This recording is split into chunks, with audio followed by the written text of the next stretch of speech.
এই বিষয়গুলি যারা বুঝে নেবে তাদের অল্প আমলেই তারা কামিয়াব হতে পারবে, সফলতা লাভ করবে। আর যারা এগুলি ঠিকভাবে বুঝলো না তারা অনিচ্ছাকৃত অনেক সময় ভুল করবে, অথবা বোঝার পরে সেগুলিকে মানল না, অহংকার প্রদর্শন করলো, তারা ক্ষতিগ্রস্ত হবে, তাদের আমল ইবাদত বন্দেগী কবুল হবে না। আমাদের ধারাবাহিক আলোচনা আমরা প্রতি শনিবারে করব আকীদা মানহাজগত বিষয়গুলি বিশেষ করে, আর কিছু প্রশ্ন উত্তর বিভিন্ন বিষয়ের সাথে সম্পর্কিত। আলোচনা আমাদের লম্বা হবে না, যেমন গত সপ্তাহে বলেছিলাম। আজকে প্রথম যেখান থেকে শুরু করব সেটা হচ্ছে, যা আমি ভূমিকাতে উল্লেখ করেছি সংক্ষেপে, আমল কবুল হওয়ার জন্য শর্ত হচ্ছে দুইটি, আকীদা তাওহীদ এবং মানহাজ। সুন্নাহর উলামায়ে কেরামগণ বলেছেন, আল্লা ইউবাদা ইল্লাল্লাহ ওয়া আল্লা ইউবাদা ইল্লা বিমা শারাহ। প্রথম শর্ত হচ্ছে ইবাদত বন্দেগী, সমস্ত আমল কবুল হওয়ার, যে আল্লাহ ছাড়া যেন কারো ইবাদত বন্দেগী না হয়, আল্লাহর সাথে যেন কোনো কিছুকে শরীক না করা হয়।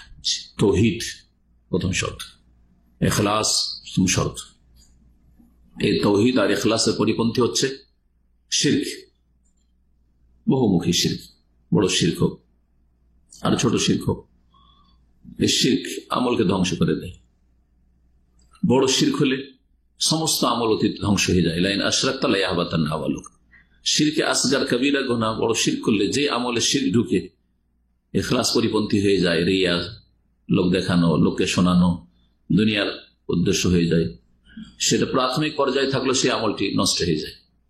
আর সেটা যদি একবারে খুব বদ্ধপরিকর, পুরোপুরি পার্থিব স্বার্থে সে আমল হয়, তাহলে সেটা বড় শিরকে অনেক সময় পরিণত হয়, ইখলাস বিহীন একবারে, যার ফলে সেটা বড় শিরকে অনেক সময় পরিণত হয়। ওলামারা বলেছেন এগুলো সূক্ষ্ম বিষয়, যার ফলে সমস্ত আমল ধ্বংস হওয়ার আশঙ্কা আছে। এক কথায় ছোট শিরক যদি শিরকে আসগার হয়, যে আমলে শিরকের অনুপ্রবেশ ঘটবে সেই আমলটি ধ্বংস হয়ে যাবে। জি, হাদিসে কুদসি নবী করিম সাল্লাল্লাহু আলাইহি ওয়াসাল্লাম সহিহ মুসলিমে রয়েছে মর্মে, আনা আগনা শুরাকায়ে আনিশ শিরক, আমি শরীকদের মধ্যে সবচাইতে বেশি, সর্বাধিক অমুখাপেক্ষী শিরক হতে বা পার্টনারশিপ হতে। ফামান আমেলা আমালান, সুতরাং কেউ যদি আমল করে, তাহলে আমল করলো, আশরাকা ফিহে মাইয়া গায়রি, আমার সাথে অন্য কাউকে শরীক স্থাপন করলো, তারাকতুহু ওয়া শিরকাহু, তাকেও পরিত্যাগ করি আর তার শিরকি কর্মকাণ্ড আমলগুলিকেও আমি পরিত্যাগ করি, ছেড়ে দিই, কবুল করি না। স্পষ্ট যে আমলগুলিতে শিরক থাকে সে আমল কবুল হয় না। বড় শিরক হলে অতীতের আমল ধ্বংস হয়ে যায়। সংক্ষেপে এতটাই যথেষ্ট এই বিষয়ে।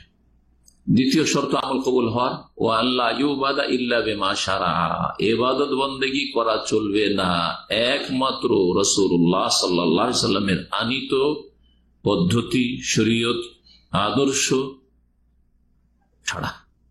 সে আদর্শ মতো ইবাদত বন্দেগী হইতে হবে, অর্থাৎ রাসূলুল্লাহ সাল্লাল্লাহু আলাইহি সাল্লামের তরিকা আসতে হবে। এই কথাটি আমার অনেক আলোচনাতে সহজ ভাষা বলেছি, মানুষকে মোটা কথা বোঝানোর জন্য, যে এক আল্লাহর ইবাদত করবেন আর এক নবী করিম সাল্লাল্লাহু আলাইহি সাল্লামের তরিকা ইবাদত করবেন।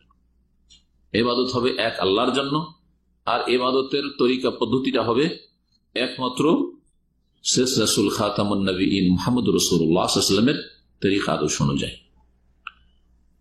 যদি কোনো ইবাদতে বিদআতের অনুপ্রবেশ ঘটে, ইবাদত করলেন আর ওতে বিদআত ঢুকে গেল,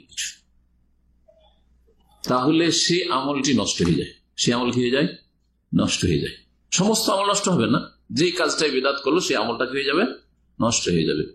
দলিল মা আয়েশা রাদিয়াল্লাহু তাআলা আনহা থেকে বর্ণিত হাদিস, সহিহ মুসলিমে রয়েছে, সহিহ বুখারীতে এই হাদিসটি রয়েছে, তবে অধ্যায় এর সাথেই রয়েছে, এই জন্য অনেকে সহিহ মুসলিমে রয়েছে, নাম্বারিং এ আপনি খুঁজে বুখারীতে পাবেন না, কিন্তু সহিহ মুসলিমে রয়েছে। মান আমিলা আমালান লাইসা আলাইহি আমরুনা ফাহুয়া রাদ্দুন, কেউ যদি কোনো আমল করে, তাহলে এও আমল করলো,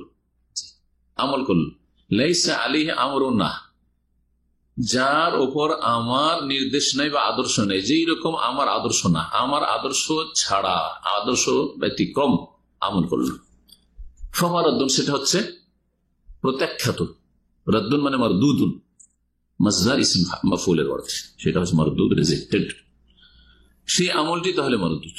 এগুলি হচ্ছে মৌলিক নীতিমালা। এই মৌলিক নীতিমালাগুলি যদি ঠিক থাকে, অল্প আমল মানুষের মুক্তির জন্য, নাজাতের জন্য আল্লাহর আযাব থেকে যথেষ্ট দুনিয়া আখিরাতের।